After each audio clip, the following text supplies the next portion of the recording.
From this to this.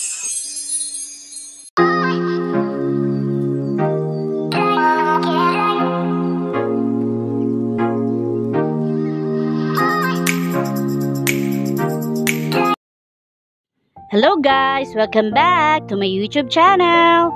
For today's video, samahan nyo ako na maglagay ng hair cream sa aking buhok. At para malaman nyo na din po kung ano ang nilalagay ko sa aking buhok na napaka buhaghag, nakakalokang buhok. Super kulot hair. Tulungan nyo ako kung paano ito maging straight. Hehe, joke lang po. Ibabahagi ko na rin po sa inyong lahat kung ano ang aking nilalagay sa aking hair para maging maayos naman po ito. Para maging straight look naman po. Okay, let's start. Here, this is the Starex hair polish. By the way guys, hindi po ito sponsored ng Starex hair polish. Na-discover ko lang po siya nung last month po. So, I tried to use it kung effective nga ba sa aking buhok na napakakulot. O, yan. Look it. Feel ko mabango naman siya. A hair dressing cream designed to time your frizz and weave-aware hair. So guys, yan, nilagay na po natin.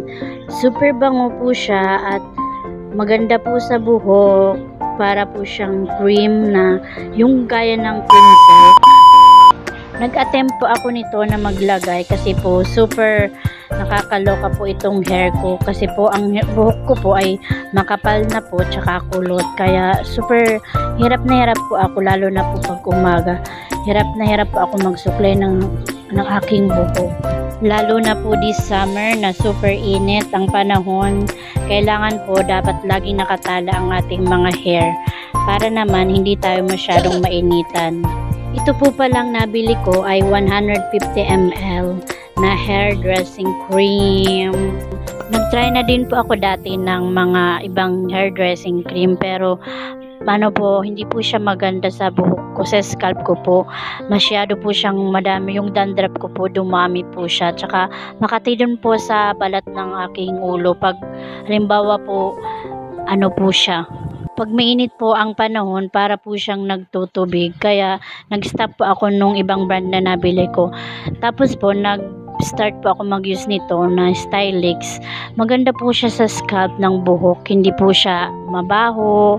Basta po i-try nyo po para ma-feel nyo din po ang na-feel ko pag gumagamit din po ako ng Starex. Yan o, hindi na nga nasusuklay yung sa baba. Diyan lang po kasi ako sa ibabaw naglagay kasi sayang naman po yung iba. By the way guys, wala naman po akong koto kahit na po makapal ang hair ko.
Ayan guys, I'm finally done. Tapos na po ako magtali ng hair.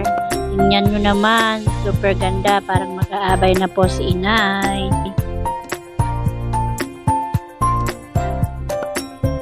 Perfect!